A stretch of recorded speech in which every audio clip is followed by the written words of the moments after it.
Hello, hello, hello. This is your boy Irony Boxing coming through with this my 34th live. We're going to be discussing things today. Like the title says, we're going to go into this UFC betting scandal. Okay, news have been covered by Ariel Hawani and Luke Thomas, among others. This is some of the more notorious um, media personalities in the MMA space, right? Aside from that, of course, we're going to talk about this thing called boxing, as we always do. This is an open panel show, as 99.9% of the shows on these channels are. Okay. So, first and foremost, God bless every single one of you. I hope you're all having a great day, afternoon, evening, whatever the case may be. I hope everybody started their week on the right track. Okay. Um, so I would like to begin now. I will do the Lord's Prayer every time we begin a show, and I will do the Lord's Prayer hopefully every time we end the show. Okay, so we are going to pray to our Father who art in heaven, hallowed be thy name, thy kingdom come, thy will be done on earth as it is in heaven. Give us this day our daily bread, and forgive us our trespasses as we forgive those who trespass against us. And lead us not into temptation, but deliver us from evil. For thine is the kingdom and the power and the glory forever and ever. Amen. Amen. Father, Son, Holy Spirit.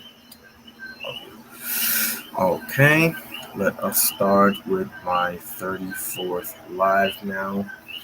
Um, should I cover the UFC? Actually, let's get through some of the boxing news, shall we?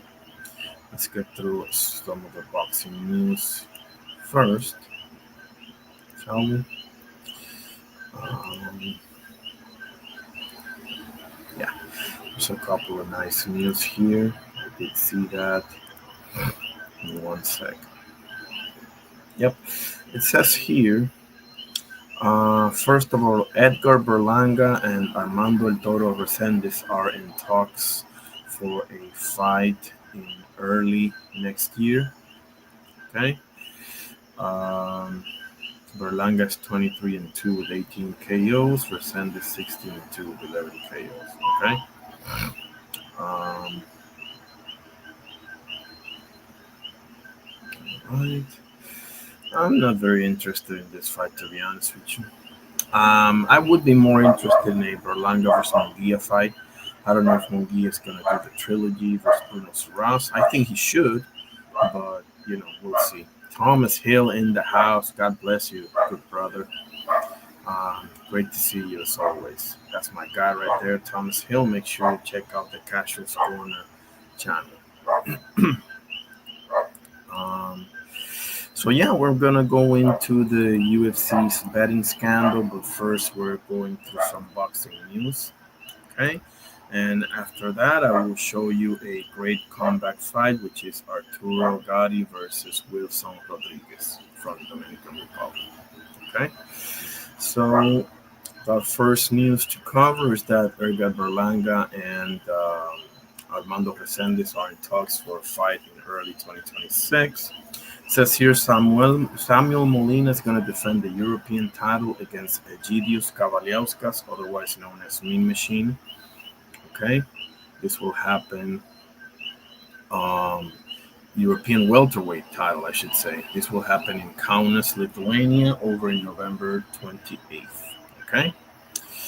Um, this is official. Okay. Molina will be looking to make the third defense of the European title he won last October when he upset Jordan Wise majority decision 12 in Laval, France. Right. Let's see. Yes, there it is. There's the channel right there. Make sure you'll check that channel out. Click that link. You will thank me later. Trust me. This is real good stuff.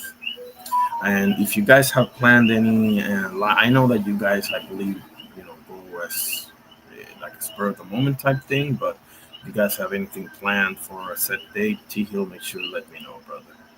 I would appreciate it. Okay, so again, November just keeps getting better and better and better in boxing.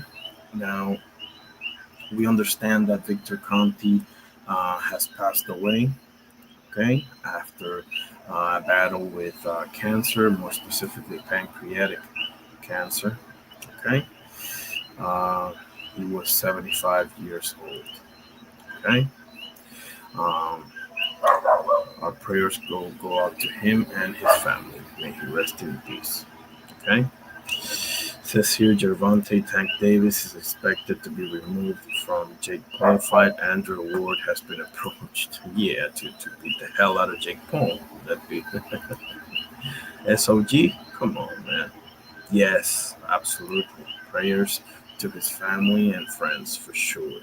May he rest in peace. Yes, sir. Um, Eddie Hearn says, this is interesting. Eddie Hearn says, I just hope Virgil Ortiz and his team truly want to fight Boots. You know the answer to that is no. Eddie, come on, Eddie. Eddie, not Guerrero, but Hearn. Okay, Eddie Hearn says here, Eddie Hearn hopes Virgil Ortiz is as serious about boxing. John Ennis next as his promoter, Oscar De La Hoya, led Hearn to believe over the summer. Yeah, Oscar is no way in hell that he's gonna let Virgil walk into a slaughterhouse like that unless Turkey breaks the piggy bank. It's got to be so much money that it's like, listen, you're gonna get killed, kid, but look at the bright side. We're gonna make all this dough, you know. So it's got to be that type of situation. And I feel the exact same way about Zurdo and versus Giles at that. Tim Layden, 85 in the house. God bless you, sir. Welcome. Welcome. For sure. My guy right there. Tim Layton and Thomas Hill. We're about to get to the UFC's betting scandal here. Um, God bless you as well, my guy, for sure. All right. So this is interesting because, I mean, I could be wrong, I guess, but let me get to the article. It says here, Anderson and its promoter plan to find out in person Saturday night when they'll sit ringside for Ortiz's intriguing The Zone main event versus Erickson Lubin in Fort Worth, Texas at Dickies Arena. If Ortiz beats Lubin, a much more formidable opponent than Ennis defeated last month, Hearn expects a much more formidable opponent than Ennis defeated last month. Yeah. Hearn expects Ennis to learn as soon as possible if the former ring IBF WBA welterweight champ can count on Ortiz to help him deliver one of the fights fans most want to see sometime in the first quarter of 26. Well, yeah, there's only one little problem. And this is Virgil Ortiz, what, fifth or sixth fight in the division? I think it's his fifth, right? You got Lawson, you got Delorme, you got Boachuk, and you got Madrigal, right? I think I'm missing somebody, but whatever. Nah, the fight's not. The fight, if the fight happens because Turkey made it happen with his checkbook. Now, here's some bummer of news. Here's some bad news. Terrible news. Ajit Caballel, okay? Ajit Caballel is going to face Damian Kneba. I know what you're thinking. Who? On January 10th in Oberhausen, Germany. Now he was calling for the Daniel Dubois fight, if you'll remember, um, but it's not gonna happen. The ring has confirmed. Oh man, a report Monday by BILD, a German newspaper, that Caballel's homecoming bout will come against Damian Nuba on January 10th at Rudolf Weber Arena in Oberhausen, Germany. The Zone will stream the fight worldwide.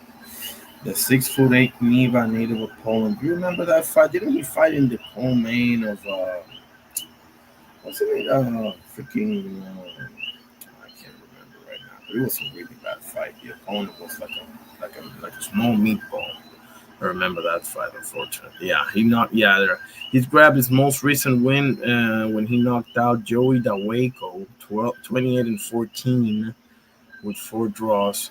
Yeah, that was in the Danny Garcia undercard. I remember that now. Yeah, in the Danny Garcia versus Danny Gonzalez undercard. Yep, yep. I had the unfortunate misfortune of calling that match. I don't know if I said that right, but you get the point.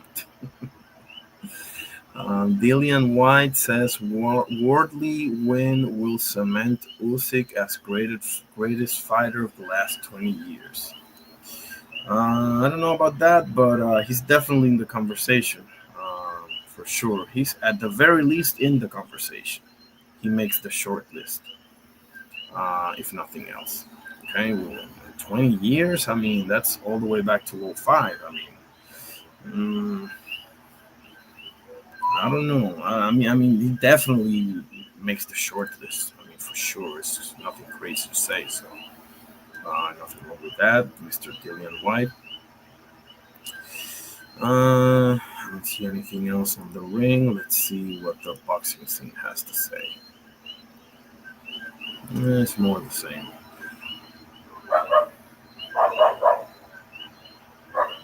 Oh, there was a news. I forgot. There's a boxing card coming to Ghana, Africa. Yeah, it says there Craig Richards versus Dan Aziz will headline Matchroom's Ghana show on December 20th. Okay.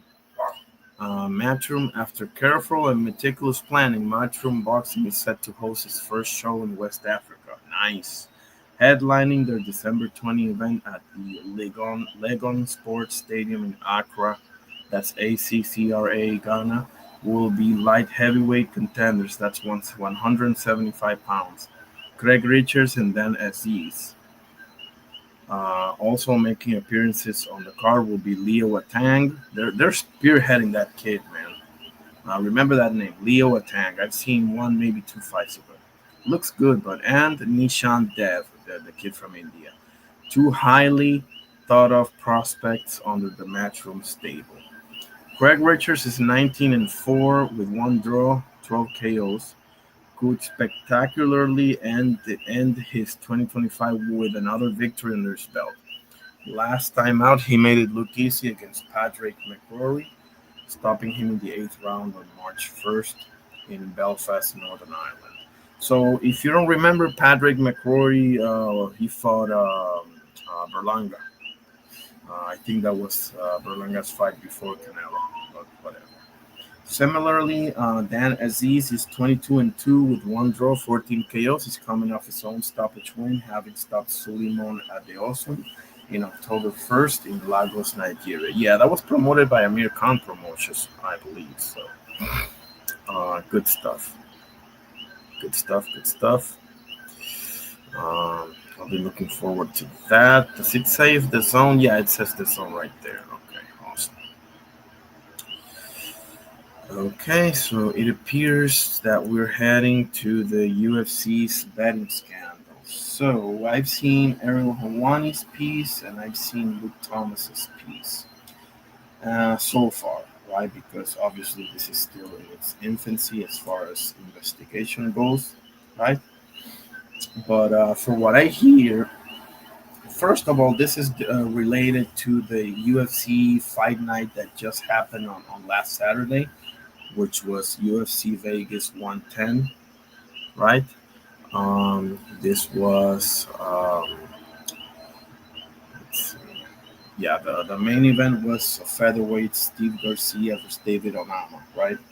But the fight that has this betting scandal is the third fight of the main card, which was Cuban Javier Del Valle defeating USA's Isaac Bulgarian. This was also in the featherweight division, which in the UFC means 145 pounds. Okay.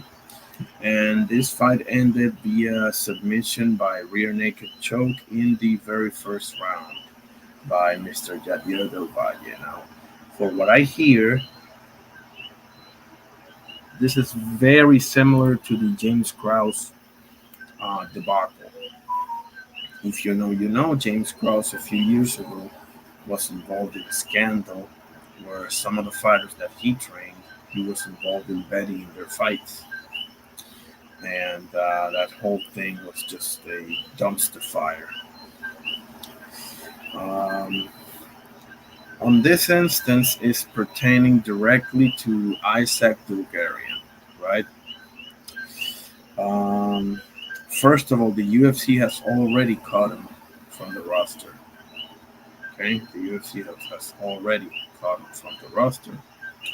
Um, Basically, what happened, for what I understand, and I'm gonna watch some Ariel Hawani here on the screen. I'm gonna watch it again. This breakdown. I mean, let me see what this guy has to say. This breakdown right here is very interesting because there was a weird spike in the betting line. And I'm not I don't gamble. I'm not a betting guy. I don't even know the language, the plus, the under, the parlay, the this, the that. I have no idea. You might as well be speaking Arabic or Chinese to me. Okay, but this is interesting because this shows you the types of malpractices that can go on in the sport, and this certainly ain't the first time that's happened in MMA, let alone the UFC, but nevertheless, and this is right in the midst of an NBA scandal, the same thing. Now, I couldn't care less about the NBA. I don't watch it anymore. I watched it for about 20 years, and I don't care about it anymore for many reasons. But UFC, yes, I do care. Let's see what they have to say. Around 7 p.m. Eastern time. Yeah, so you essentially just laid the foundation, everything. The fight was going to happen, all of that. So all week, Isaac Bulgarian, from Sunday evening of last week all the way through Saturday at 5 o'clock, Isaac Bulgarian is sitting around. From Sunday evening last week all the way up to Saturday, 5 p.m. Listen to me. Listen to this, fellas. Depending on the book you're going to, minus 250, minus 260. He was sitting around 250, around minus 250 and minus 260, depending on whatever website. Again, I'm not a gambling guy, but I'm just going by what they say, okay? Because this is a huge, huge betting scandal. The minus 270, a fairly heavy favorite. A lot of people are. Yeah, minus two, whatever, between 250 and 270, right? A favorite, right? Okay. Favoring him to get it done, use the ground game, everything like that. It was actually Rick's pick and the parlay pals and everything like that. And around 7 o'clock, people started noticing via. And around 7 p.m., this is only 2 hours away. Remember, he said from last Saturday all the way up to, from last Sunday all the way up to Saturday of the fight, 5 p.m. He was sitting at around minus 260, 250-ish, right? Now listen to what happened on the 7 p.m. mark. Websites like bestfightodds.com, Fight Out. Now they're listing some websites. I don't even know what they are. It's .io that have tracking. Yeah, some website that have like tracking of the betting lines. On the odds, we have a picture of it right here. They start noticing this incredibly steep increase. You can see around. All of a sudden, it just spiked all over the place. And that tells you that there's foul play, either an injury or somebody got to somebody, fishy stuff, right? The 20. And the kicker is that this is not a title fight. This is not a big star. This is a guy that's relatively easy to quote unquote get to, right? And flying under the radar or whatever the case may be. At least that's what the bad guys are thinking, right? 7th of October, all the way through Saturday evening. He's sitting as a minus 250 or greater favorite. This is mean odds. So this is all of the sports books gathered together to make an average on the odds. And then right around 5 o'clock is when this insane increase happens. Now, this typically happens when there are big bets coming in on a certain side. They're going to adjust the odds to try to get equal playing on each side to guarantee profit for the sportsbook. But something like this happening this close to the fight, this drastic of odds changes, is going to alert a lot of people. And we can see by some tweets that we saw, people in the MMA betting space. It's a lot of people on Twitter that kind of started firing these off. You see minus 270 to minus 162. Look at this. Look at the tweets, man. Look at this tweets. guarantee profit for the sportsbook. But something like this happening this close to the fight, this drastic of odds changes is going to alert a lot of people. And we can see by some tweets that we saw. Isaac, I'm not going to say the name of the Twitter, right? But it says Isaac Bulgarian has gone from minus 270 to minus 162. WTF. On DK, I'm assuming that's DraftKings. All people in the MMA betting space. It's a lot of people on Twitter that kind of started firing these off. You see minus 270 to minus 162. Uncle Weezy MMA, he was one of the first to note it. This one, he's actually looking specifically at Del Valle to win in round one, dropping from plus 850 down to plus 500. I think it ended up getting down as low as plus 400. We can keep going. These are all happening before the... Okay, here it is. Another tweet says, Isaac Bulgarian is now on negative 145. Remember, I mean minus 145. Now remember, it was steady at a 260, 270, 250 type range, right? Oh, man. And they tagged the FBI saying, investigate this now. Oh, boy. Fight even takes place. Shout out to DFS by the numbers. Brady, this is right when the fight was about to start. He tweeted, Isaac. Somebody else tweeted, Isaac Bulgarian odds have dropped precipitously in the last 2 hours. He was around minus 250 for a while exactly, and it's now minus 166 all of a sudden. Potential injury news leaking to certain large bettors from behind closed doors? Question mark. People are not stupid, fellas.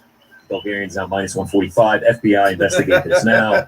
Val Duar, he notes it as well. All of these people, I think we have one more tweet from Val here, where he even notices on FanDuel all of the methods. FanDuel has locked all bets other than money line, whatever that means, on Bulgarian versus Del Valle. Well before the fight starts. Highly sus, meaning highly suspect. And I suspect, well, this will end in a federal investigation of some sort. We'll know in a minute here if Bulgarian looks compromised and the three dots in the end. Get locked for the fight as well. So like you can't put in rounds or methods or anything like that. This is all happening before the fight even takes place. This massive odd moments, you've got the sports books locking it up. It seems very fishy. Then they actually come out. The fight happens. Yeah, Isaac Bulgarian gets finished in the first round in a fight that, if you watch it back, it seems suspicious in its own right. And now, ever since the fight ended. Hold on a second. Repeat that for me, brother. One more tweet from... Because then is when the real suspicious things happen, right? Because the thing is that apparently the guy that got rear naked choked was clearly the better grappler than the other guy or something. Let me not put words in anybody's mouth. Let me actually hear what they have to say. Val here, where he even notices on FanDuel all of the methods get locked for the fight as well. So like you can't put in rounds or methods or anything like that. This is all happening before the fight even takes place. This massive odd moments, you've got the sports books locking it up. It seems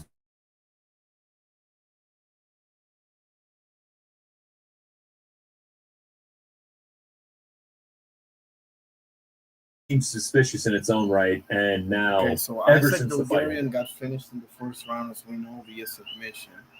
And what they're saying is that it looks suspicious as far as like his level of effort. It looked like he pretty much gave it away. You know what they say in as an expression, he took a dive. Now, when you say take a dive, that's usually off a punch. This was a submission on the ground, but you get the point. Let's keep going. I mean, the second the fight... I'm watching the Errol Hawani report as we speak, okay? I'm watching it for the second or third time now. So I want to make sure that I don't leave anything unsaid here. Then Twitter started blowing up with that fight was fixed. This was abnormal. You can tell by the way that... yeah, it says here, this is a tweet that I wanted to read to you guys. Another tweet says, very important tidbit here. The FBI... okay, notice the UFC of the abnormal action and the line movement and gave them hours to pull the fight. They chose to continue, and from my perspective, are now complicit in fixing a fight. Holy shit. That DC was talking about it. You can tell by the way that the broadcast is talking about it. Michael Chiesa is ripping on Bulgarian that it seems fishy. Actually, where am I, man? Let me have I put the link yet? I think it's wrong with me.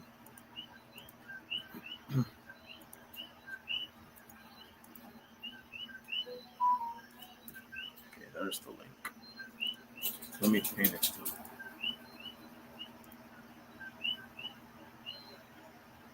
Let me put the little survey here, shall we?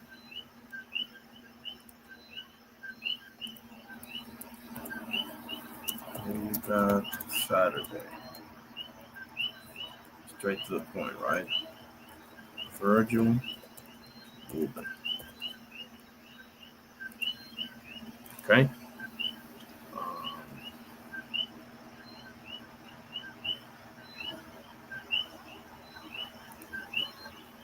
There it is. A little food for thought there. Okay, so another tweet here says mobile cost. Hang on a second. That Okay, that never mind. and then Okay, so the Caesars Sportsbook support says on the Twitter, mobile customers with losing bets on the Bulgarian UFC fight will receive a cash credit within 24 hours. In parentheses as singles, or within 24 hours of the last leg being determined, and in parentheses says parlay/SGP/super parlay. Should that bet have won without that leg included, whatever that means. now we've got sportsbooks coming out. Caesars is going to refund it. William Hill as well. They used to be William Hill US also says on Twitter, mobile customers, same thing. Owned by the same company. Now they're separate entities. They're putting out the same tweet about how the Bulgarian fight, the people will be refunded.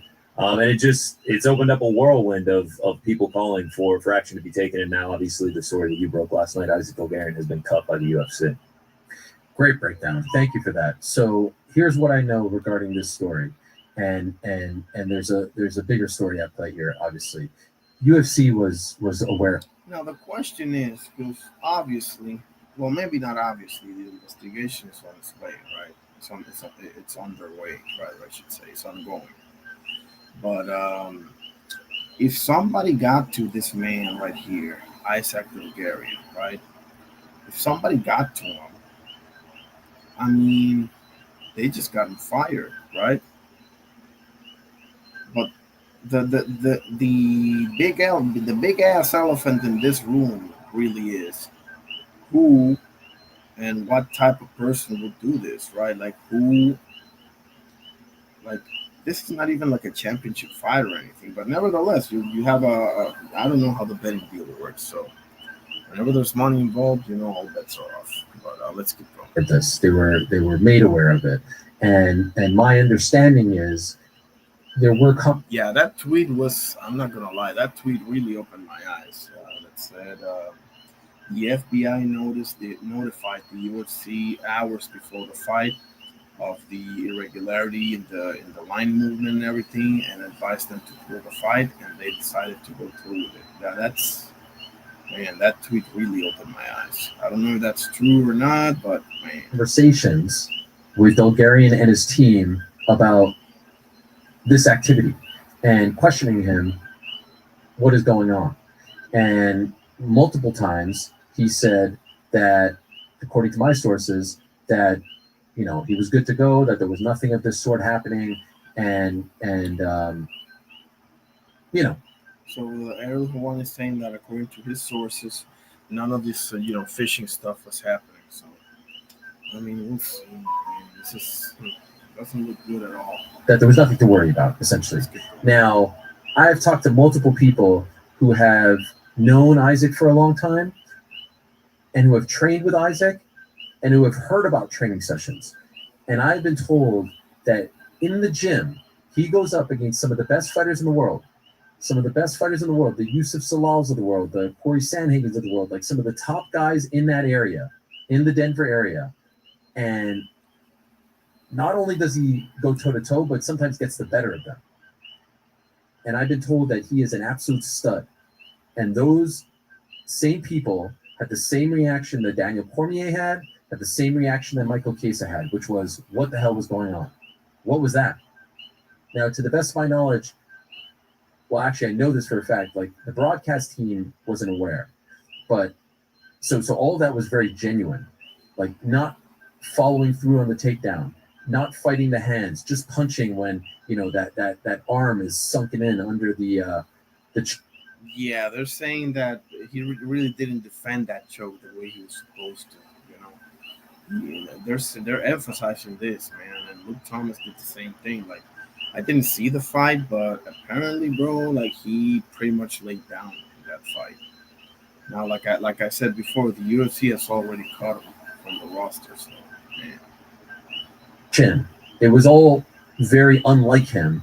And as both DC and Chiesa rightly said, Yeah, they're saying that the performance was really unlike him. You know, it was a very weird performance, and man, this has all everything is pointing out to a fixed fight, bro. Like, let's say that I am this monster of a grappler, right? But I'm struggling, and I'm basically living fight to fight, right? Which is like 80% of the UFC guys, unfortunately, right? Um, some dude comes up to me and say, "Listen, bro, your strength is in grappling, right? This guy can't grapple for shit. So let me pay you double or triple or whatever to make sure you stand up with him, okay, and not take him to something like that. You know, they did that shit in Pride all the time back in the day. it was like white belt stuff. And he's not a white belt. And he doesn't fight like a white belt. And I don't mean white belt in jiu-jitsu only. I mean like white belt Say that again. in the hands, just punching when, you know, that arm is sunken in under the chin. It was all very unlike him. And as both DC and Chiesa rightly said, it was like white belt stuff. And he's not a white belt. And he doesn't fight like a white belt. And I don't mean white belt in defense or lack thereof was like white belt-ish. And he's far from it. Man, this is looking great. And this is a first round. You can't point to like a fifth round or a 3-round war where you're like really badly in bad shape and you know, fatigue makes cowards of us all and whatever the case may be. No, this is the first round. You're fresh as a clam. Jiu-jitsu only. I mean like white belt in MMA.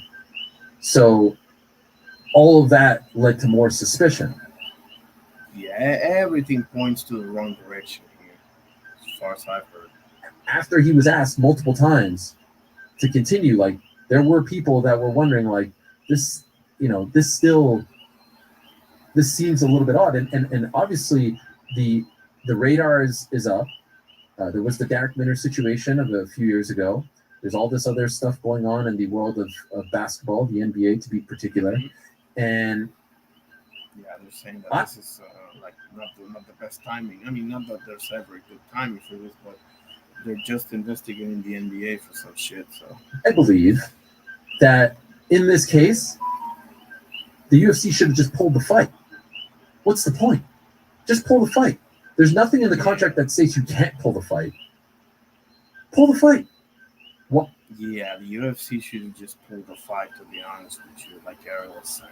I mean, it's not like there's a belt on the line. It's not even a number one contender fight. You know, now listen, every fight is important. I get that. Yes, for sure. Every fighter is in their own stage of their career, in their own trajectory, and each fighter is trying to make their way to be number one. That's why they are there, right? To be number one and everything that comes with it, from the money to the fame to the legacy to the et cetera, et cetera, et cetera. Why lead yourself to this?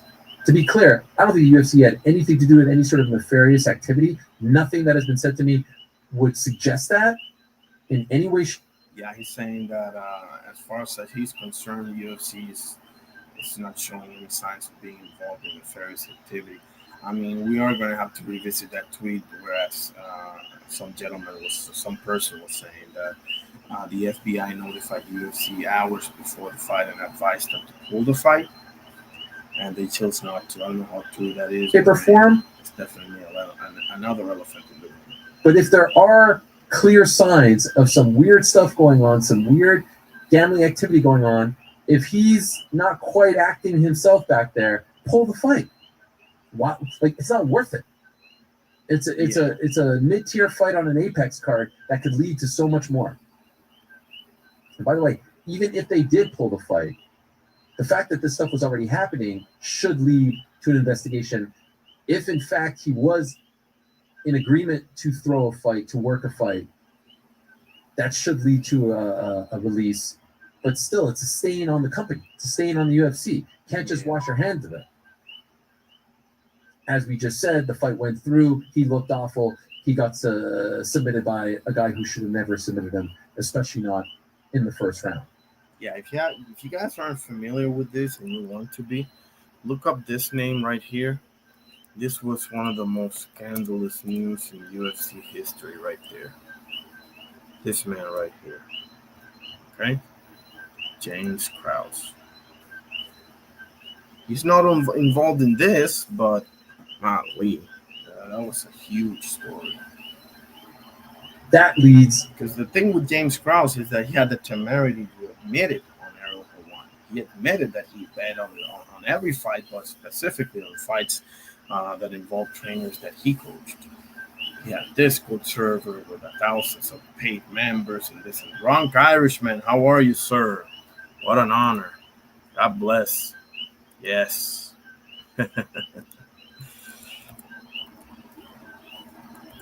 Welcome, brother. God bless. There it is. Make sure you check out my brother right there, Drunk Irishman. Great stuff.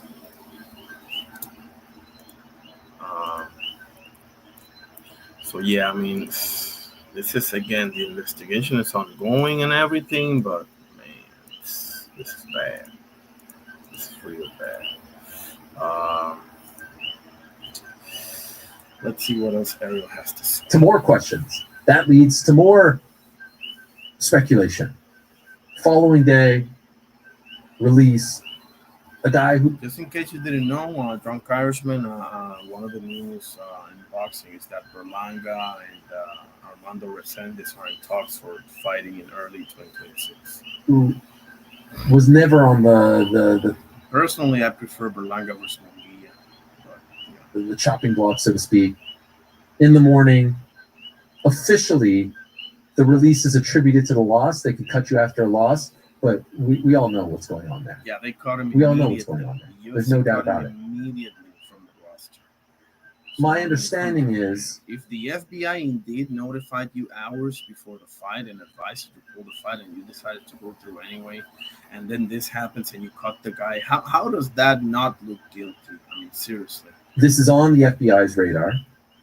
How deep of an investigation is unclear at this time. I'm not saying that you're in on it or anything, but man. This is all very new. But yes, it is accurate. I believe there's a gentleman named Harry Mack on social media who is... Yeah, here's the tweet again. Very important tidbit here. The FBI notified the UFC of the abnormal action and line movement and gave them hours to pull the fight. They chose to continue, and from my perspective, are now complicit in fixing a fight. My goodness. Having a nice little victory tour after all of this, and I'm sure he's going to have another one. I'm not familiar with his work, but he did write that yesterday, and so that is my understanding. And my understanding is that this is not an isolated incident. And what I mean by that is, I have talked to multiple people who have either experienced or know of others who experience situations where they have been approached.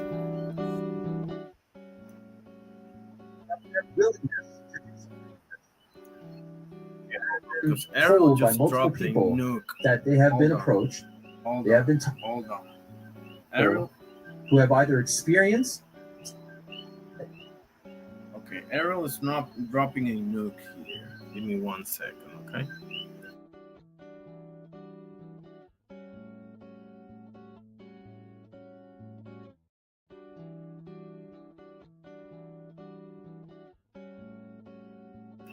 Okay, Errol is saying, let me play that back. This is not an isolated incident. This is not an isolated incident, okay? This is the first statement. And what I mean by that What he is, means by that is, I have talked to multiple he says, this is him saying, I have talked to multiple people. This is Errol speaking, okay? people who have either Multiple people who have either experienced experienced or know of or others know who of experience others who experience situations situations where they have been where approached they have been approached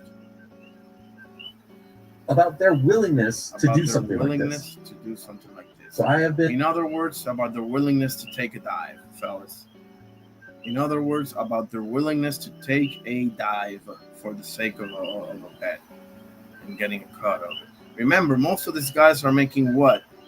Seriously, chump change, man.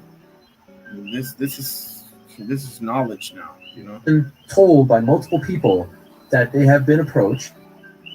I mean, if you're on the prelims or in the middle of the pack or something like that, some dude says, "Listen, I need you to throw this fight because if you do this, I'll make this and I'll give you whatever." Bro, how many people are gonna say no to that? Really? I mean, a John Jones, an Ilya Topuria, and Islam Makhachev could say no to that, but some middle of the tier dude, not so much. To be honest with you, that's where the leverage comes in. You know.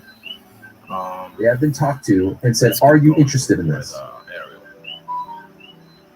Are you interested in throwing a fight for X amount of dollars?" Right. Are you interested in throwing a fight for whatever? You know. Believe that's what happened with Derek Minner. Remember those fighters, bro? A bunch of fighters starting GoFund pages. Those fighters, some of those fighters, when they get the like those bonuses, those what is it, 50K or whatever, they drop on their knees like some miracle just happened, bro. That's the tell right there. And all signs right now are pointing to something of that sort happening here. This is a massive issue for the UFC. And when you consider, now I haven't been told this part that I'm about to say, but when you consider the questionable refereeing as of late, you can't help, I said this last week, you can't help but let your mind go there as well, because there's no other possible explanation for some of the wacky stuff that we have seen as of late. Yeah, the referee. And it's very easy to do. It's extremely easy to do. We've seen it. We've now seen it in broad daylight multiple times. And I think what is happening here, adding 1 + 1 + 1, I believe what is happening here is people are preying on lower level fighters who don't make a lot of money. Yeah, that's probably who what are it in is. tough spots. I think Carol's right on the money. Let me play that back. People are preying. People are preying on lower level fighters, right? Who don't make a lot of money, Don't make a lot of money. Who are in tough spots, Yeah, who are fighting in the major leagues, and they're offering them a quick fix. They're not going to like the top dogs, but they're offering a quick fix to the lower level fighters. And then you get fired from the job. How prevalent is this? I can't tell you, but I've now heard it multiple occasions in my conversations over the past 24 plus hours. These issues go all the way back saying, to Pride, are you interested? Fellas. Go all the way back to the Pride FC days over in Japan. And that's a huge problem. We all know that was. And so how big of a story this becomes, that was a whole dumpster fire of a situation remains to be seen. But this is happening in gyms, Laurie in private. Burton Show 420 in the house. God bless my brother. You think Lubin and Virgil is going to be a draw, huh? Interesting. I don't see a way that if it goes to decision, they're going to give it to Virgil. Virgil is undefeated, got more fans, he's younger, he's got more to, in my opinion. I am rooting for Lubin, though. Make no mistake about it,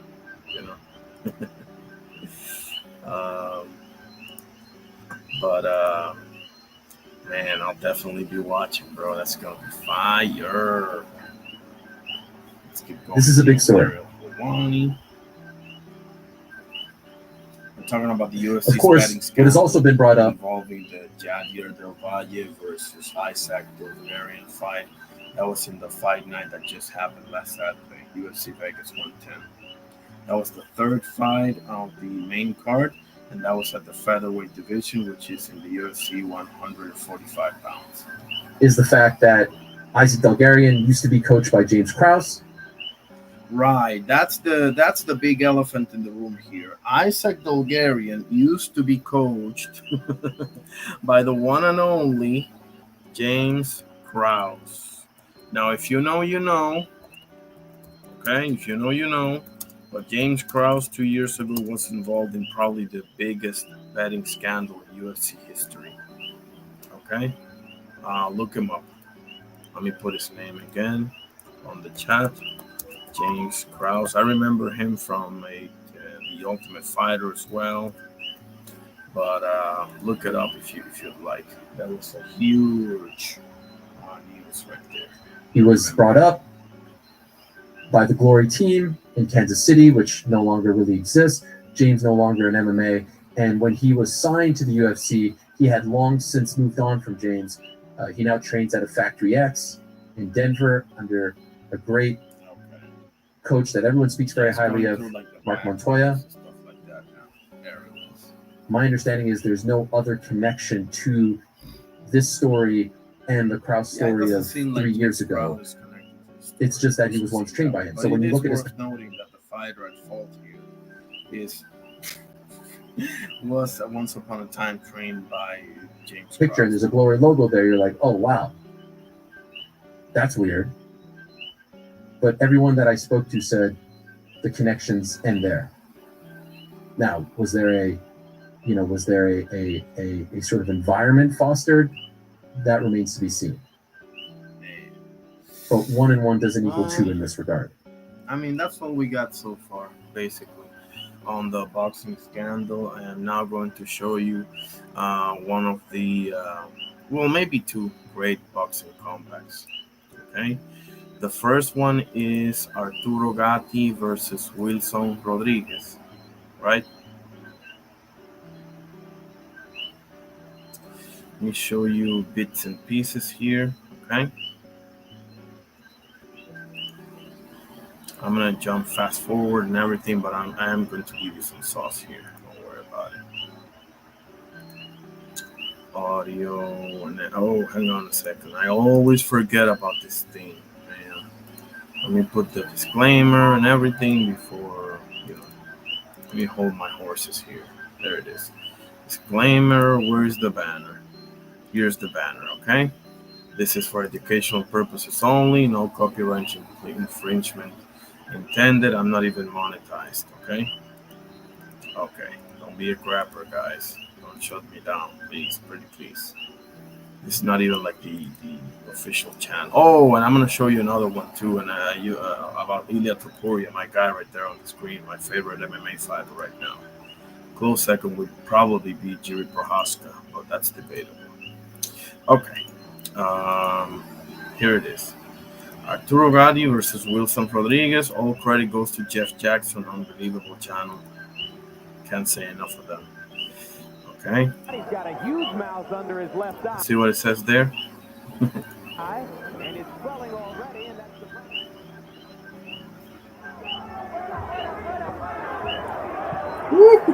they're swelling with extreme rapidity. I don't know if I've ever seen a fighter swell up so much in 2 rounds. My God, that did hurt Rodriguez. With a big job coming up. Gotti goes down on the verge of super coming up. Gotti got it right there, and then let me fast forward to make sure that I cover my backside here. Okay. This the Gotti knockdown was round 2, okay? We're all the way up to round 6 now. In a fight in which he could easily have been gone by now. Straight right hand.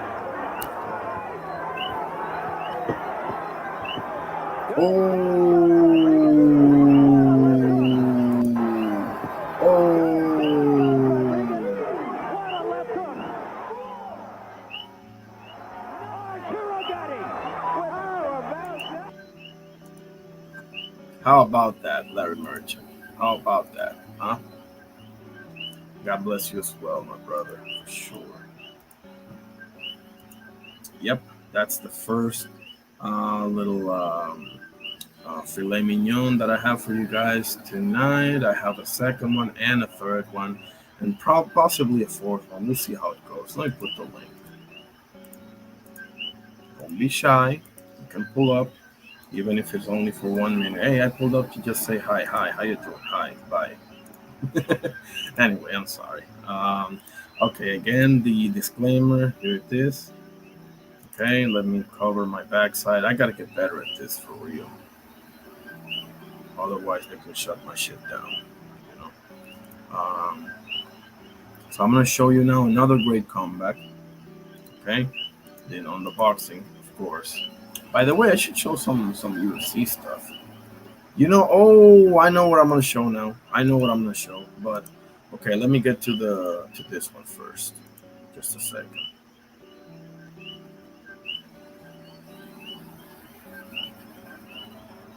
One second.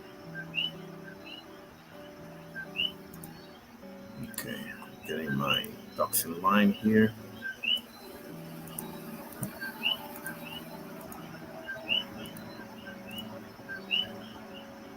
Okay, here we go. Tony Bellew versus Ilunga Makabu. Okay, an unbelievable comeback. Ninth cruiserweight champion, the latest, only 2 defeats with 1 draw, and he's undefeated as a cruiserweight. He's the former. Is it manoeuvring up against the southpaw? I think the left hook is the one, but whatever works. Gotta do the job. Carbu just raiding a little bit here, Bellew looking to land the right hand. The fact that Bellew kept using them. Can't be getting a little bit of a shell, trying to draw him close. Yep.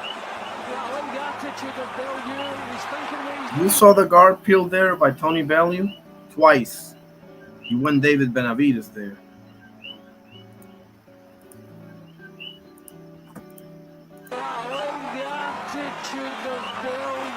You see? Pulls and wham! Blast him with the right hook. And again, just for good measure. No, that was the second time, right? He did it twice, didn't he?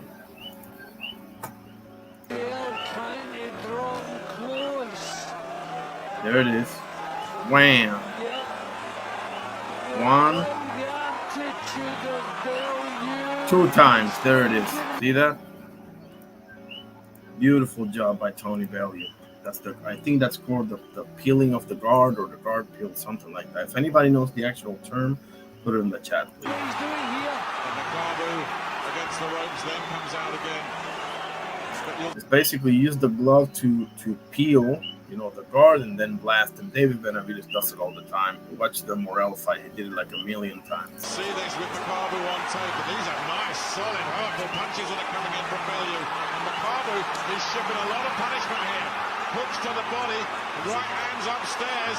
Bellew's got to keep his head though. He's dangerous. The left hand spun him over right on the bell. He was bowled over, almost on a somersault. First round knockdown, okay? Now, let's fast forward, shall we?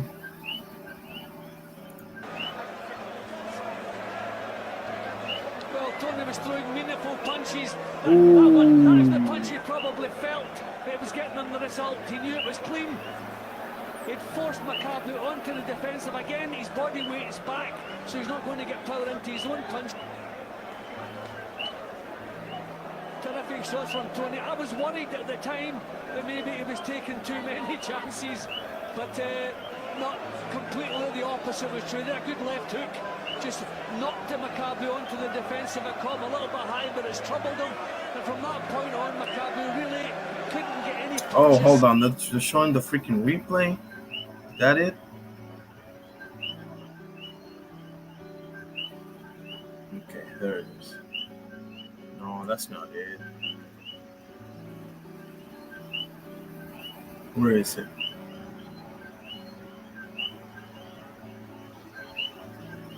Okay. What anything that he was trying to do, his legs, his balance gone, pushed back against the ropes, body weight behind, looking for the spot.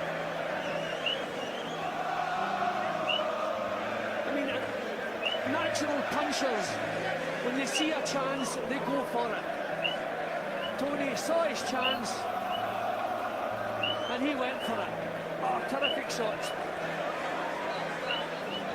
Yeah, really impressive. We were hoping to hear from Carl. It was all over so quickly, but yeah, let's...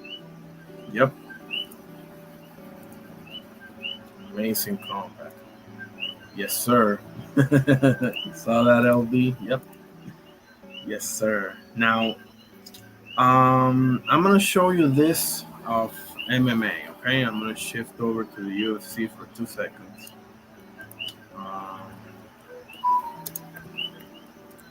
Now, this guy is the greatest what if in UFC history. It's not even close. His name, now this is a mouthful. Don't ask me how long it took me to get this name right, okay? Don't ask me. Sabit Magomedcharipov. Okay, remember that name, fellas. If you know, you know. If you don't, you're about to know.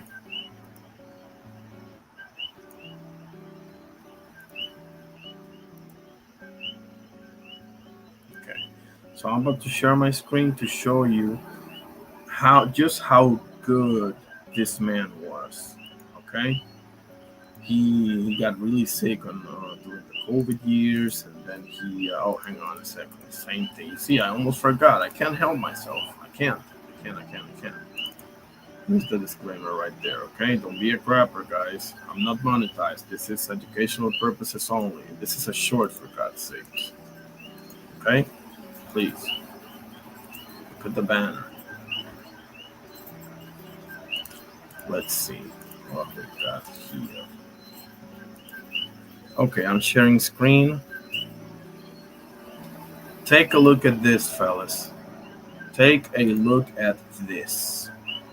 And tell me, where have you seen anybody do this? Really? Oh, man. Jesus Christ. Bro, that was like a sword slash. Really? Oh, man. Oh, my God. Bro, that shit catches your head. Your head is flying off of your shoulders, landing somewhere in the crowd. That's called the Tenchai kick. His name is Sabit Magomedcharipov. Okay?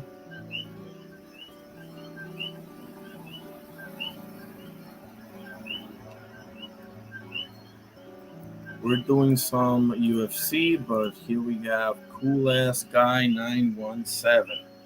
Says, let's see if this really free smoke. Okay, you got something on your mind? Go ahead and say what you need to say, bro. You don't need to show me your face or anything like that. It says Mexico dominates boxing. I mean, there's a case to be made for that, especially historically, right? With all the world champions and everything. I don't know. Are you from Mexico? Are you a Canelo fan? Are you a Chavez guy? Are you a Marquez guy? Are you all the above guy? Who's your guy right now? Is it Divino Espinosa? Is it Pitbull Cruz? Is it Antonio Lascuaga? Is it Zurdo Ramirez? Is it who's your guy? Tell me who's your guy. Give me some sauce here, cool guy. Come on, bro. Let's do this. Not facts, LB. There it is. LB will bring the sledgehammer on you, buddy. Make your case, bro. Mexico dominates boxing. That's a statement. I need you to make your case. Make your case. We're waiting. We're still waiting.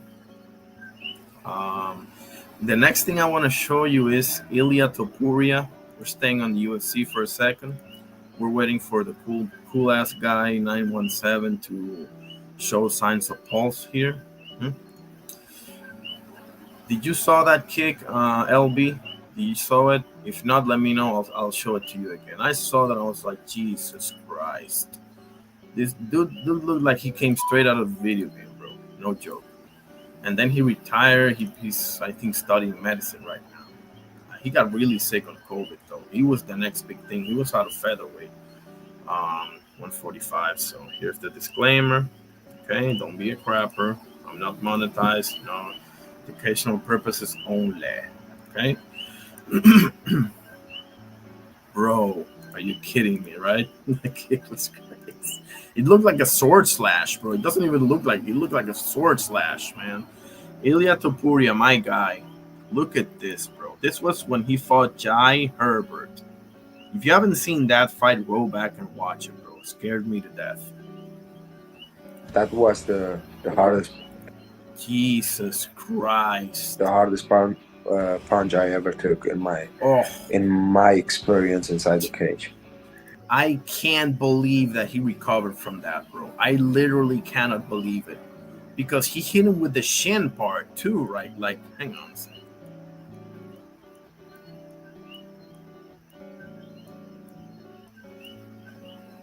Right? He hit him with the shin, which is the worst of the worst, right? The hardest punch I ever took in my experience inside the cage. Bro, 9.9 times out of 10, you go to sleep. 9.9 out of 10, that's Leon Edwards versus Kamaru Usman 1. What happens there? Okay? Yeah, without any, I didn't see that kick coming, you know? That was the I mean, I'm sorry, that was the second one. Yeah, 9.9 times out of 10, Leon Edwards versus Kamaru Usman 2 is what happens. Headshot, headshot, that whole thing. The hardest punch I ever took in my experience inside the cage. God almighty. Yeah, without any, I didn't see that kick coming, you know? That was the... Bro, I literally can't, to this day, I cannot believe that man recovered from that kick. Bro, that's a headshot. Clean as a whistle, too. I'm telling you, I've seen some unbelievable shit in my days. Not for nothing. Hey, cool ass guy, let me drop the link. It's pinned, but let me drop the link again, bro. Free smoke, just like it says. You wanted to see what's really free smoke? By all means, bro. There's the link. We're waiting. We're still waiting. Give me a second. Let me see if I can get that sound bite.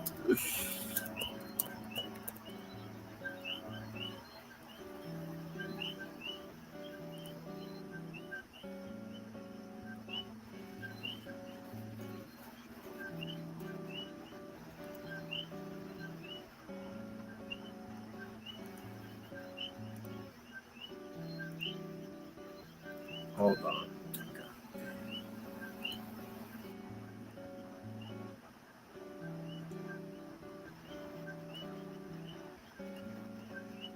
I can't find it. God damn. Can't find what it says. I'm waiting. I'm still waiting.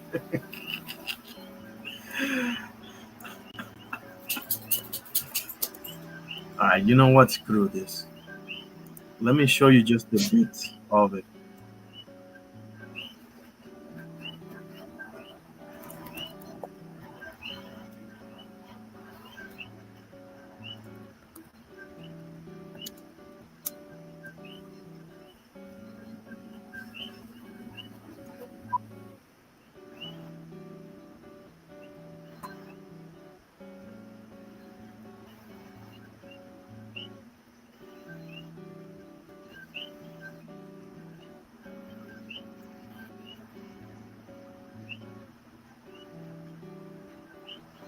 Oh man, I love this.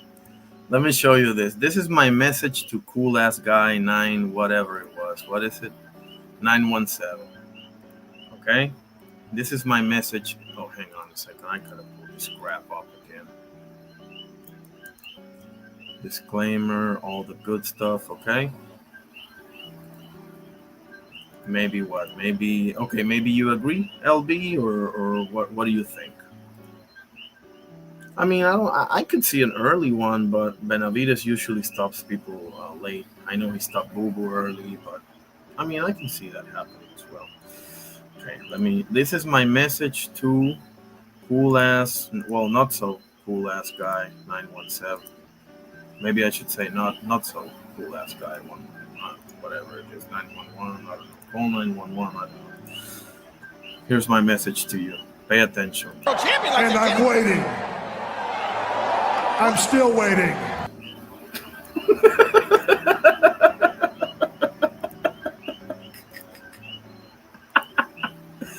That's my message to you.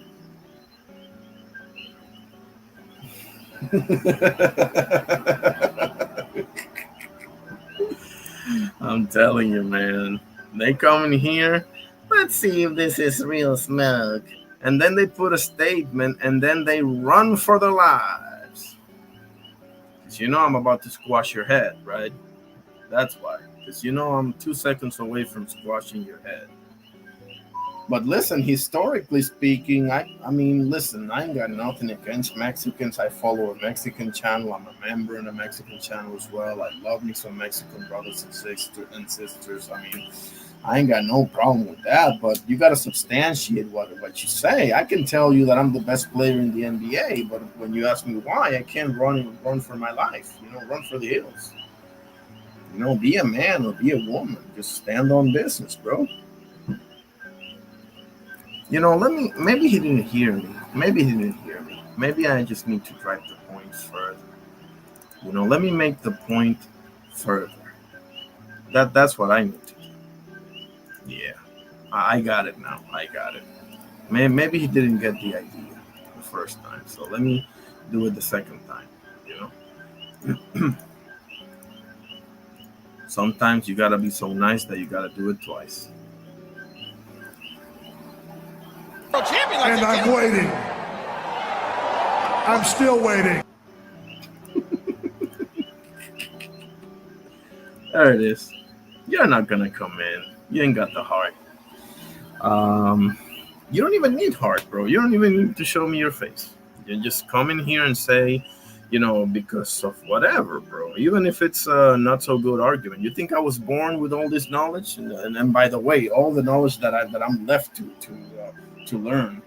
Don't even get me started on that. I mean, how much time you got, right? But it's a process, bro. If you really want to learn this shit, if you have a serious question, or if you think that okay, let's say that you really feel that way. Okay, let me highlight this comment. Let's say that you really feel that way. I haven't seen you on any other panels too, because I recognize people that I see on other panels. But if you really feel that way, bro, back it up, man. Back it up, back it. Let me begin. Dun, dun, dun, dun. You know the rest. Right, exactly. Yeah. He's probably Googling them. He's probably asking ChatGPT, you know, give me, help me out here, please. Listen, that's perfectly fine. I'm just saying, you know, like, come on. You say, let's see if this is free smoke, and then you went up in smoke. You wanted to see if this was free smoke, and then you went up in smoke. This kids today. Let's see. What else we got? UFC gambling controversy explained. Betting X. Ooh. Oh boy. This is getting nasty. UFC is under some shambles right now because there's a betting scandal going on as we speak. Okay, we covered some of that. Do we have any other news on the? Let's see if we have any other news on the boxing side. Let's see. Because we had some pretty good ones. What do you think about that, LB? What do you think about Berlanga versus Armando Resendiz at the beginning of 2026? Because I'm thinking, listen, if I'm gonna set somebody up with Berlanga, it's gotta be either Jaime Munguia or like a Bruno Serra, somebody like that, you know. Because I think Resendiz is gonna. It's a little above him right now, you know. I don't think Resendiz is some killer or anything like that, but I think Resendiz now his win over Plant, you know, he's got to be sky high in the confidence department, you know. Says here, Devin Haney still sees Shakur Stevenson as a future foe, but not Gervonta Davis. Okay, well, at least not for now.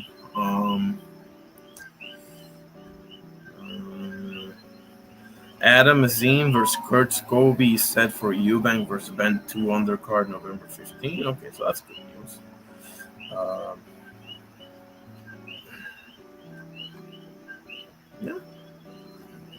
Yeah. Yeah, that's about it on the boxing news. You know. Oh, let me put on the chat. What do you think about Berlanga versus Resendez? Talks to fight early 2026. Because to me, I prefer Munguia or Bruno Soares for Berlanga. Resendez, I don't think he gets over that hump. And that's not to say he gets over the Munguia or the Soares hump. But I just think it's a safer bet for him to go that route. You know. What's up, Jay Will? What's up, my guy? God bless. Welcome. Always great to have you here. You know, let me show Jay Will what I just. Let me show you a couple of things. Just I've been showing some good stuff here. We had our first troll of the day, Mr. Not So Cool Ass Guy, 9 whatever, some numbers there. I don't know what the heck. Yes, it has a betting scandal, particularly involving the UFC fight night that just passed, the third fight of the main card, Yadier Del Valle versus Isaac Bulgarian. There was a weird spike on the betting line right before the fight started. And it was kind of like are you familiar with the James Krause dumpster fire from a couple of years ago, Jay Will? If you are, it's basically the same thing, you know. And they caught Isaac Bulgarian already. And there was a tweet, bro. There was a tweet that said that the FBI had notified the UFC hours before the fight about the abnormal, action on the line, and advised them to pull the fight, and the UFC chose not to, and they went along with the fight. Now that may not be true, but that tweet, bro, that really opened my eyes. Okay, let me put to you. That's his name, James Krause. That was about 2 years ago. That was a dumpster fire of a news. But let me show you some good stuff.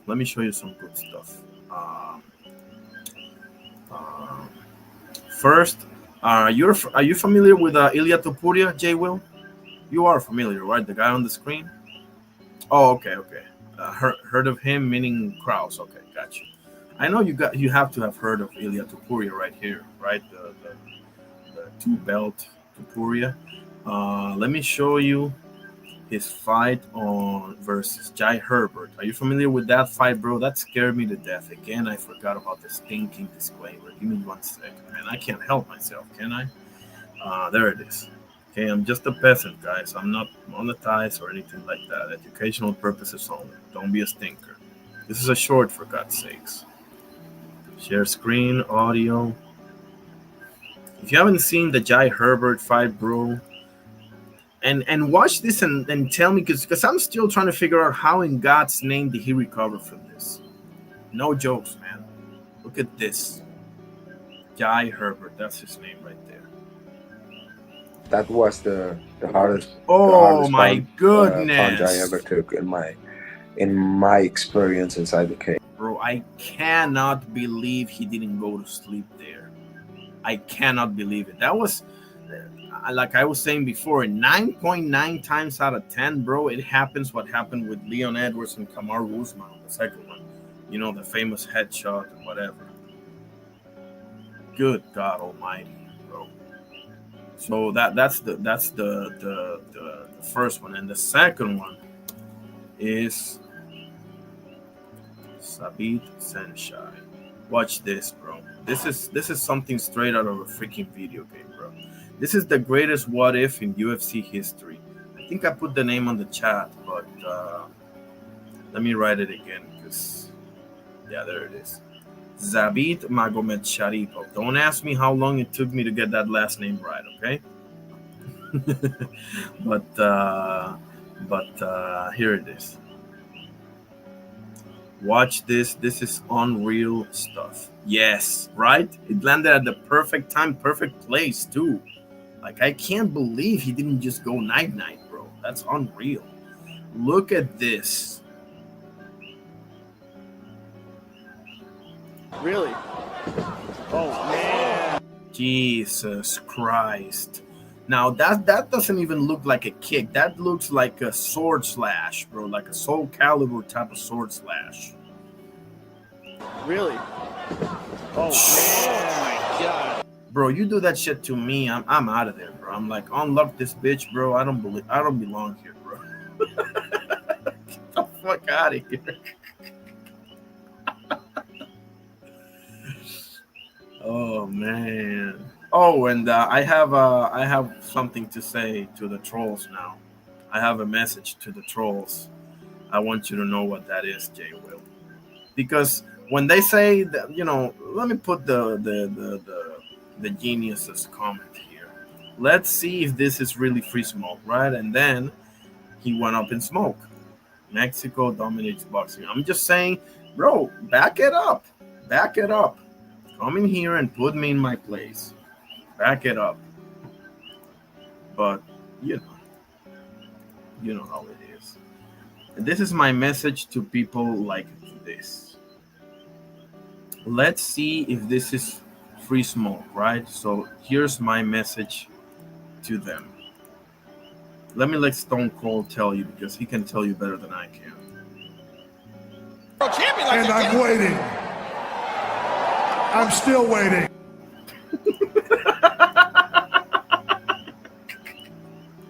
That's my message. Oh yes, I think wasn't that Robert Whitaker? Yeah, I think that was Paulo Costa. Hey, not for nothing, bro. Anybody there? If you haven't seen Paulo Costa versus Joel Romero, as much as people talk shit about Paulo Costa, I kind of like him. I never liked Joel Romero though. To me, it's an all-time great fight. Okay, in MMA. Now it sucks that it was only a 3-round fight, obviously, but whatever. Yeah, bro, Joel Romero looked out of this world. Okay. Yeah, exactly. No, but that's not his name. His name is well, I don't know. Maybe he changed it or whatever. But his name is cool ass guy. And that there it is, right there.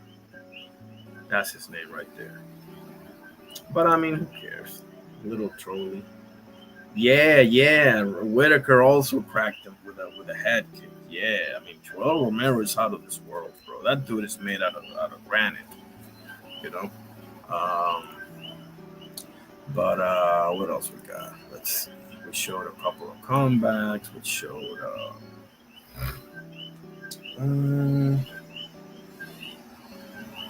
yeah, that's about it. I mean, what else we got? We went through the news. Oh, Jay Will, what do you think? Hang on a second. What did LB put about the fight? I like Berlanga, but Resendez might pull up. Yeah, I mean, I don't like Berlanga at all. But yeah, I would favor Resendez in that fight. What do you think about Jay Will about Berlanga versus Armando Resendez in talks for a fight for early 2026? Does that interest you? Because I've been saying, Berlanga should fight either Mugia or maybe Bruno Suarez or someone like Bruno Suarez. Really ain't gonna make you any money, but Mugia will. But I mean, Resendez is not, it's not a bad fight. If you're Berlanga, stay the hell away from Maul, from Osles Iglesias, from a lot of people. A lot of people. Um, Jay Will says Joel Romero and Marvin Hagler had something different with their head. Yeah, bro. Literally, doctors. Oh, okay. Doctors talked about it. Okay. Maybe they had like a thicker skull or something, you know? Yeah, I talked about that. He passed away. Yeah, he was 75 years old and he was battling with that pancreatic cancer. Yep. It's reported now. Yep. Man, the boxing community is taking a big hit, bro. Just this year alone, I mean, we had Ricky Hatton, we had Arturo Gatti Jr., we had George Foreman, we had Dwight Muhammad Cowie, we had fucking What's the name? There was another female fighter that passed away through an illness as well. I mean, man, we've taken a big hit to say the least, bro. So definitely thoughts and prayers with Victor Conti and his family and friends. Okay. Um, I don't know what you guys got. I already pretty much, you know, I'm not gonna do the Virgil versus Lubin breakdown just yet. I'm gonna leave it for like Wednesday or something like that. You know, everybody got Virgil. I see winning against Lubin. I'll be the black sheep and say Lubin. Okay. Um, just one more time. Just it says here, J Will snack and the whole bulk. Yes, Falcos. Do you remember that thing with baseball and all that stuff? Yeah. Yeah, you got Virgil as well. Man, I'm pinned into a corner here. Yeah, Virgil is the safe bet, shall we say, right? Um, bro, say that again. Preach, Jay Will, preach. I mean, we need Virgil Ortiz Jr. versus Jaron Boots Ennis. That's the biggest fight in the division by 200 miles away. Now, Virgil and Fundora could be big, I think. But Virgil and Boots Ennis been dragging a beef all the way up from 147 to now 154. I mean, man. Sugar Shane Monster, bro. That was bad. Yeah. I think I heard about that, yeah. Sorry. We got a lot. Yes. Yeah, October is done. October is done. Thankfully. October 2025, not the most memorable month in boxing history, to say the least, bro. Well, we were supposed to get Fundora and Thurman, and that shit went down the toilet. So, um, the card that's looking fire, bro, is the Pitbull and Roach card. Am I wrong here? I don't think I am. Give me a sec. The Pitbull versus where is it at?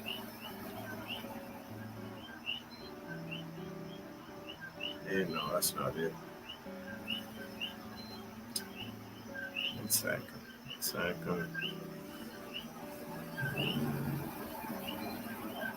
Okay, Jao Petaya versus Saint Sin Cara is over in December 6th.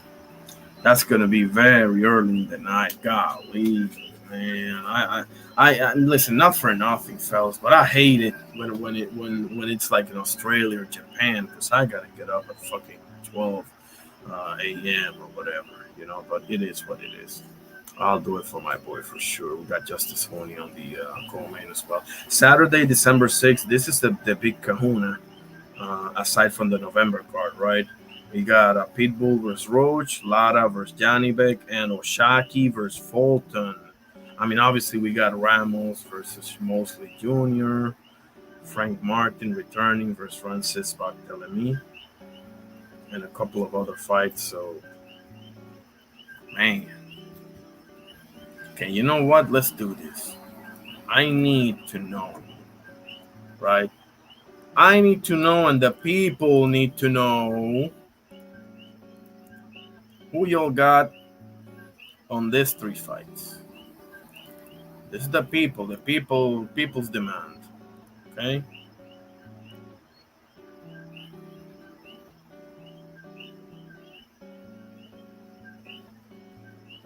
Yeah, I'll figure that out, Jay Will. Don't worry about it. I usually get to watch it. I need to know each and every one of you's outcomes for this fight. And not just tell me who wins, tell me how. Decision, stoppage, early or late. We don't need to get too specific, right? I don't need to know round. That's only for crazy dudes like me, right? But just tell me if you see a stoppage, if it's early or late. That's good enough for me. And if it's decision, that's fine. I need these three fights predicted. Because I think we did the Cruz and Roach, but we didn't really get onto the. Hang on a second. Did I put the Isaac, the Cruz and Lamont Roach fight twice? You see how much of a dumbass I am? Give me 1 second, bro. Seriously.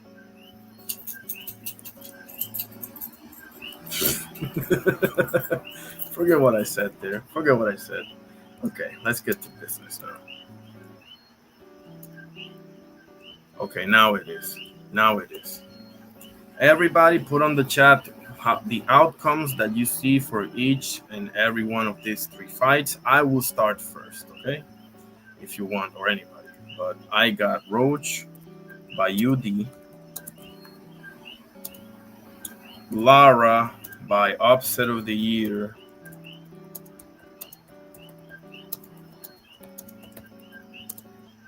Late stoppage. And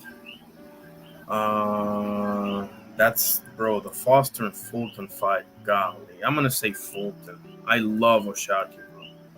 And Fulton by, I want to say majority decision. Okay. Roach by decision, Janivek by stoppage. And what about Oshaki versus Fulton, J. Will?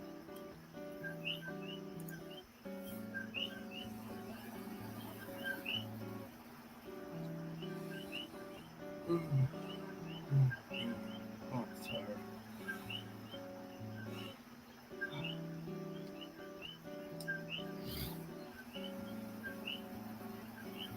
LB, if you're still there, let me know. Anybody else that's there, let me know who you got. Okay. If Erislandy Lara pulls it off, fellas, he's got to be one of the greatest upsets of all time, bro. Because Lara is the oldest champion in boxing right now, right? He's the oldest champion in boxing right now. So, at 130, let's see, against Figueroa.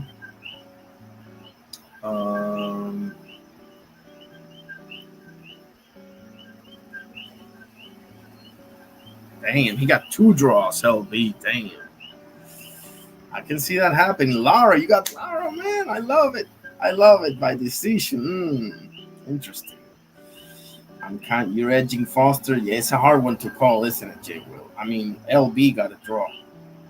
And then I got majority decision. So not far off, you know. Listen, the Foster and Fulton, and it's one of the hardest fights to call, in my opinion, that I've seen in recent memory. You know,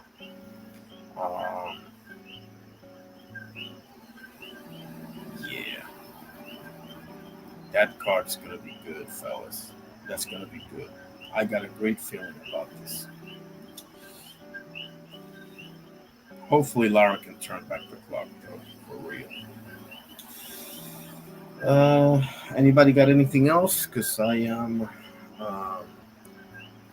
almost going to bed now. I had a long ass day today, so. Jay Will says Fulton wasn't cracking at 126. Now this first fight at 130. Oh yeah. I'm sorry. Yeah, exactly. I don't know why I was thinking. Yeah, exactly. He wasn't cracking at 120. So 120. Yeah, 126. I mean, yeah, that's true because he beat Brandon Figueroa twice, right? But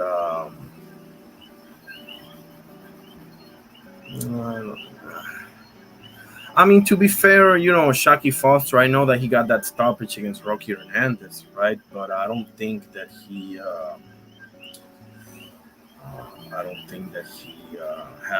is necessarily the most powerful guy. You know, the 2 most powerful guys at that division, without a shadow of a doubt, are Eduardo Sugar Nunez and Emmanuel Navarrete, right? As far as power goes, Shaki's more of the defensive skills and hand speed and all the rest of it.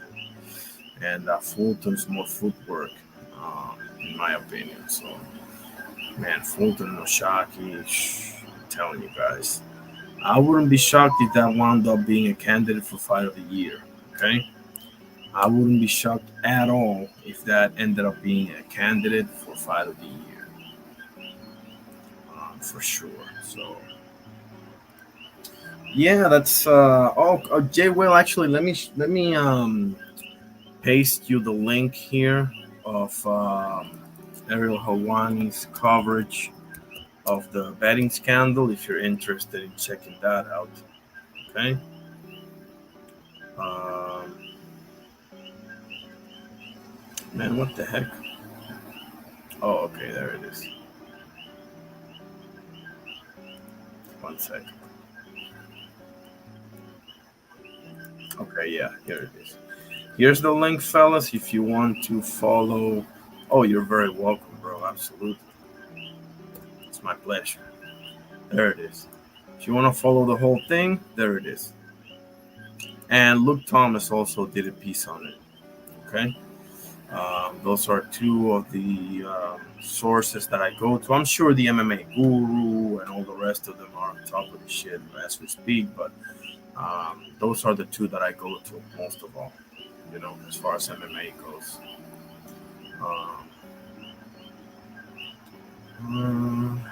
Let's see what else we got. Yeah, we went through the whole thing, right? We went through the news, which showed you a couple of fights there, a couple of great comebacks. Showed you Arturo Gatti versus Wilson Rodriguez and Tony Bellew versus Lunga Makabu. Now also show you some great stuff from UFC and a great line from Stone Cold Steve Austin. I'm waiting. I'm still waiting. By the way, I'm still waiting. Not so cool guy 917. I'm still waiting. Not for nothing. Not for nothing. Just saying. But hey, listen, subscribe, get notified. Someday you may muster the courage to actually speak your mind. Everything is possible, so they say. And LB put him in his place. Shout out to Lottery Burton Show 420. Said, no, it's not a fact, no.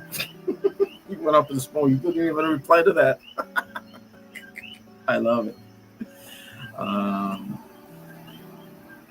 I will be following up with this story as well. Okay, I see Ariel Hawani already has a betting expert, breaks it all down. Okay, so he already had somebody in the studio explaining this stuff. So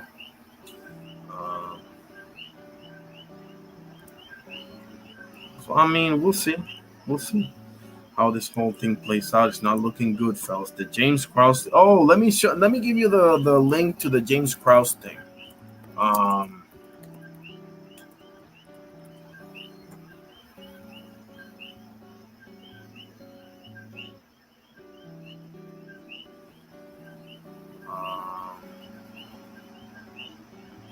I think this is what it is, but I mean, there's a million of them. There's a bunch of great channels that do this. 2022. Yeah. I thought it was 2023, but apparently it was 2022. There is the link for the James Krause coverage, J Will, if you want to follow that up. Okay.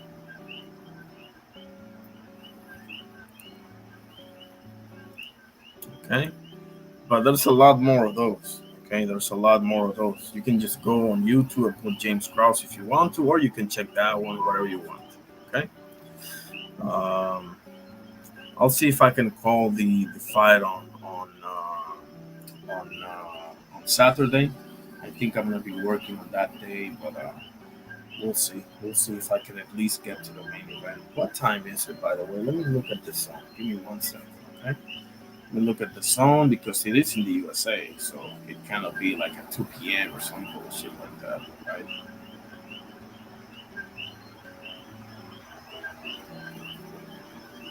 Hold on. What the heck is wrong with this thing? Oh, it's freezing.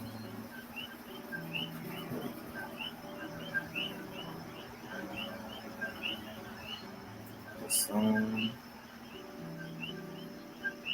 Come on, bro. Look alive. Just trying to figure out when is it at. That's it. No, I'm not paying for Eubank versus Ben 2, buddy. I'm not, you can forget about that. I mean, it's a great fight, I'm sure, but I would pay for the November 22nd card, and low key, I might pay for the December card, but we'll see. There it is, November the 8th. Okay. Ooh, on the ground, Ryan Norman. Interesting. I'm gonna watch that episode as well. So we have, what time is it? 5 p.m. God dang. I mean, at 5 p.m. I assume it's the prelims and stuff like that. So, we'll see.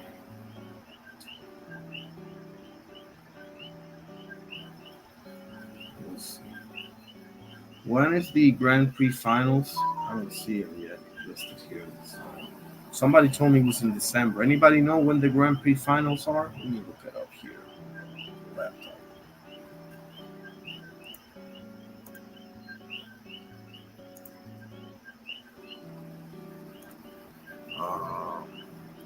Boxing Grand Prix finals.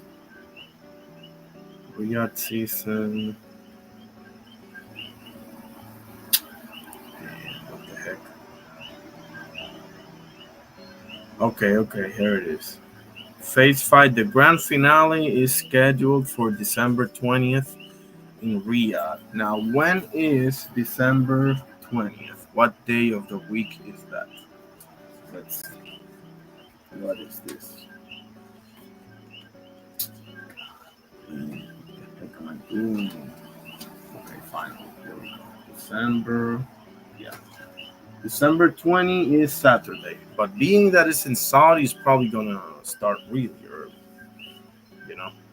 Yeah, it says December 20, LB. December 20 in Riyadh. So, oh man. Definitely going to be covered that one. I don't even care what time it is. Unless I'm working, I'm covering that one. You know this. So that's about it, right? That's about it. Let us say the Lord's Prayer. Let me cut the music. We're doing the Lord's Prayer before and after. I mean, yeah, before, at the beginning and at the end of our live streams from now on. Father, Son, Holy Spirit. Our Father who art in heaven, hallowed be thy name. Thy kingdom come, thy will be done on earth as it is in heaven. Give us this day our daily bread, and forgive us our trespasses as we forgive those who trespass against us. And lead us not into temptation, but deliver us from evil. For thine is the kingdom and the power and the glory forever and ever. Amen. Glory to the Father, Son, Holy Spirit. Thank you very much. Thank you, God, for everything. Forgive us another day and for everything that you do in our lives. Special thank you to my brother, Lottery Burton Show for 20 for pulling up as always. That's my guy right there. Special thank you to my brother, J Will 38 for pulling up. Another one of my brothers right there. Special thank you to couple of people pulled up today. To Not So Cool Ass Guy 917. You went up in smoke, buddy. Oh, by the way, I'm still waiting. Anyway. Special thank you to Drunk Irishman. That's my guy right there. I see him in Gas Sports, the Boxtorian, and in Bruce Gas, Boxing and Jazz, and more. He has a great channel. Make sure you follow that man right there. Special thank you to my brother Tim Layton, 85. Follow him as well. He got some great stuff from the ECW days. Jay Will, you're going to love this. Check out this guy right here, Tim Layton, 85, and LB as well. Okay. And Thomas Hill, my guy. Always showing love. God bless. I appreciate that, LB. God bless every single one of you. And I'm not sure that because I'm going to be working late tomorrow, so I'm not sure that I'm going to go live tomorrow, but soon enough we'll do it. Next time I go live, if I go live tomorrow, I'm not going to do the Virgil and and Lubin breakdown. For Virgil Lubin breakdown is either going to be Wednesday, Thursday, or Friday, because I want to be prepared for that. So,